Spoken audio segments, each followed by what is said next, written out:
Қайырлы күн достар, бүгін картоп қосылған өте дәмді варениктер жасаймыз. Қамырының құрамында жұмыртқа болмағанымен суда қайнатқан кезде мүлдем езілмейтін болады.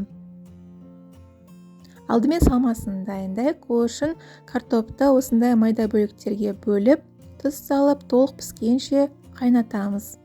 Енді қамырына кірісейік. Ыдысқа ұнды саламыз, үстіне сұйық май және дәміне қарай тұз қосамыз. Енді қайнап тұрған ыстық су қосуымыз қажет. Қолымыз пісіп қалмасы үшін алдымен осылай шанышқының көмегімен біріккенше араластырып шығамыз. Содан соң қолымызбен жұп-жұмсақ, қолға жабыспайтын қамыр илейміз. Қамыр жұмыс жасауға өте ыңғайлы, әрі осындай жұмсақ болады. Қақпағын жауып, шамамен 20-30 минуттай демалдырамыз. Оның арасында 1-2 рет тағы да илеп жіберуіміз қажет. Енді салмасына мен тағы да қуырылған пияз қосамын. Бір дана пиязды майдалап турап, сары түске енгенше қуырамыз.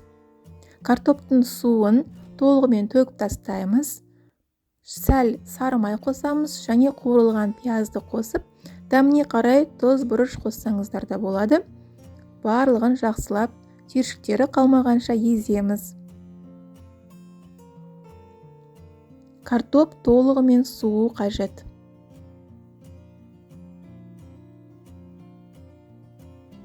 Шамамен 30 минуттай уақыт өтті, қамыр дайын болды. Мен 1-2 рет тағы да илеп жібердім арасында. Мен енді 2 бөлікке бөліп жаямын. Бөлмей үлкен етіп жайсаңыздар да болады. Қамырға ұн сеппей жаямыз. Қамыр мүлдем жабыспайды. Сәл жұқартып жаюымыз қажет. Осындай ойықтың көмегімен немесе стаканның көмегімен домалақтар жасап аламыз. Мен бір ас қасықтан картопты салып шықтым пюрені.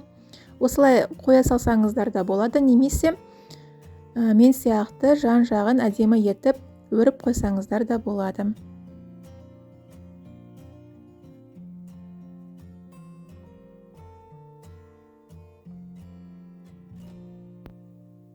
Осы қамырдың мөлшерінен шамамен 35-40 дана варениктер шығады. Енді қайнатып көрейік. Алдымен суды қатты қайнатып алуымыз қажет. Дәміне қарай тұз қосамыз. Кішкене воронка жасап, су қайнаған сәттен бастап 3-4 минут қана қайнатамыз. Себебі ішіндегі картоп піскен, бізге тек қамыры пісуі қажет. Мен шамамен 3 минуттай қайнаттым. Варениктеріміз толық пісіп дайын болды. Енді қаймақ қосып жесеңіздер өте дәмді болады. Достар, егер видео ұнаса, рецепт ұнаса, міндетті түрде лайк басып, пікір қалдырып, менің арнама тіркеліп қоюды ұмытпаңыздар. Алдағы уақытта көп рецепттер болады. Ас болсын, сау болыңыздар.